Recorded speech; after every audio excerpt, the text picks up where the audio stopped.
Hello বন্ধুরা, আমি আরেকটা রেসিপি নিয়ে আসলাম। এই যে দেখো, পাঙ্গাস মাছ।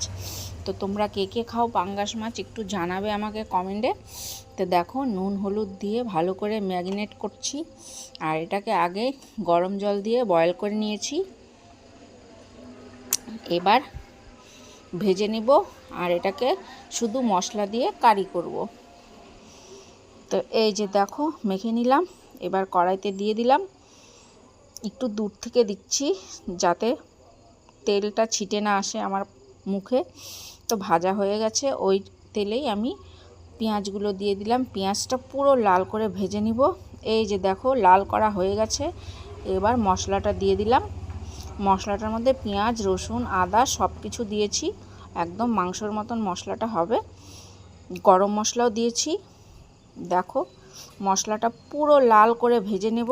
তো দেখতেও খুব সুন্দর হবে। এই যে দেখো, মশলাটা তেল ছেড়েছে। এবার আমি একটু জল দিয়ে দেবো সামান্য। তো জল দেওয়াও আমার হয়ে গেছে। এখন মাছগুলোকে দিয়ে দিলাম, দিয়ে একটু ফুটিয়ে নিব 10 মিনিট, তারপর নামিয়ে নেব। উপর থেকে ধনেপাতা ছিটিয়ে দিলাম। দেখো আমার তরকারিটা কেমন হয়েছে অবশ্যই জানাবে। টাটা।